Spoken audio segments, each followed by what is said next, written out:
I want to bring Paul Schatz into the conversation. He is Heritage Capital president and frequent guest of the program, friend of the program. I think it's safe to say he's joining us from Connecticut. Paul, let's get your reaction first to what you heard from the Fed chair. I'm guessing for your purposes, some of the comments near the top that were more having to do with the markets, particularly the corporate bond market, might have been of most interest to you. And good to be with you again. Thanks for having me.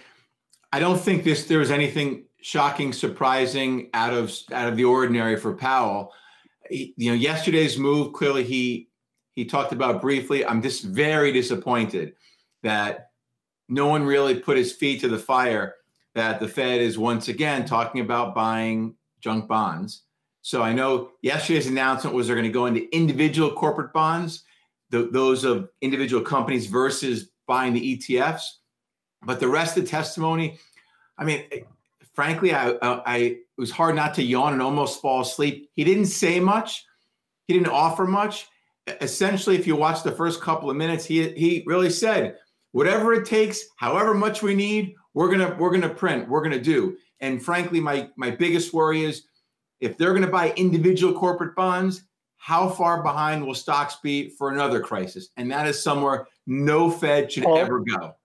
Well, he was asked about the credit rating agencies and who they're relying on to rate the assets that they may purchase. But is your fear, and this might be hyperbole, that they could wind up maybe buying like JCPenney or Hertz, bonds from these kinds of companies? With the Fed, that wouldn't happen. Well, let me say this.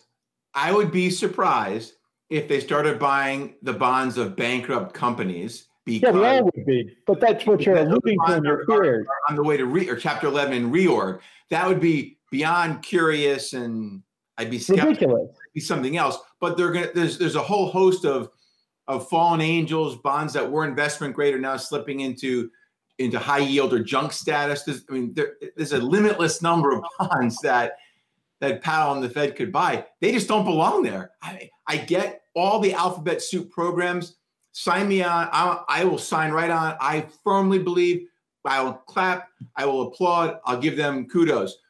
The Fed is following the Bank of Japan's model, and if you will, the Japanification of our markets. We don't belong in high yield markets, and I say we, the Fed, and the Fed does not belong in the stock market. I'm sorry, it does not. But Powell certainly laid the groundwork for the Fed to go wherever they want and to skirt the rules however they want.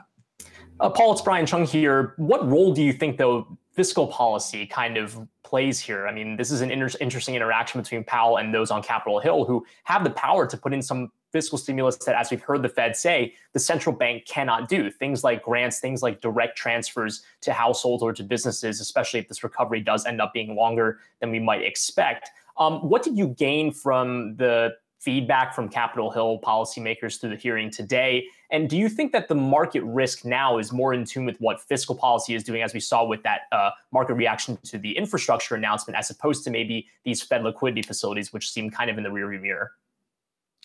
A lot to digest in that question. But first, I'll go last to first. The Fed, their policies to grease the skids of the market and to keep markets functioning they were thumbs up, A+. They kept that 30% decline from being 40, 50, or 60, frankly. Because it was the credit markets that began to seize up. When that was happening in March, the Fed didn't really kind of care about stocks. They cared about keeping credit flowing and liquidity going, and they certainly did that. Regarding the fiscal question, it's interesting. Both Democrats and Republicans want a fiscal solution, and Greenspan, Bernanke, Yellen, Powell, they all talk about that the Fed can't do it alone. They need help from DC. Well, let's give Congress a little bit of credit because we're always so critical. Congress has offered an awful lot of fiscal stimulus. It's not like Congress has been sitting on their hands watching the economy unravel before our eyes and hoping and praying like they did in 1929, 1930. But the question, Powell's saying, well, we've kind of done sort of what we're going to do in this realm, and Congress should do more. Congress has done an awful lot. I think now Congress is in the political posturing mode where they all agree we need more fiscal help, but Will they do anything now that it's June 16th to possibly give Trump a prop heading into the election?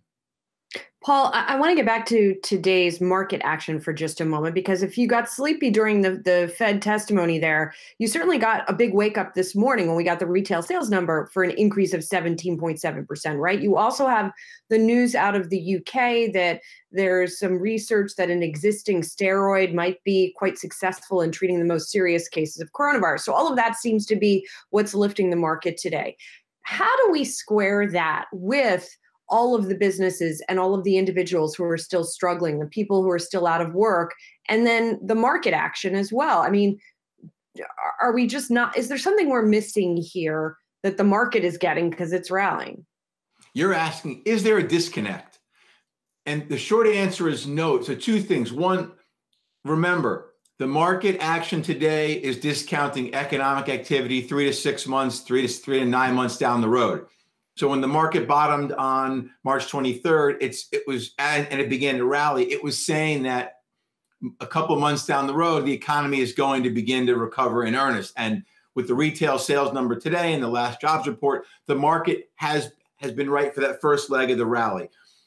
On top of that, the Fed dropped all those nuclear bombs on the bears. The Fed said, this is not going to be a repeat of 08. It's no shot we're going to allow the 1929, 1932 to replay. So you get a combination of the, kind of the spike down in the economy with the Fed dropping, pick your unfathomable, unthinkable, unprecedented as it came in use here. So all that together is why stocks have been rallying. And let's not forget, although short-term sentiment is frothy, if you look at just the option figures, long-term sentiment is still long-term investors are still hunkered down in cash in their bunkers with bottled water and Spam. Hey investors, Zach Guzman here. Are you interested in learning more about the markets and getting the latest financial news? Well, then click right here to subscribe to our Yahoo Finance YouTube channel. Get the latest up-to-the-minute market analysis, big interviews in the world of finance, and information on how to manage your money every day wherever you are.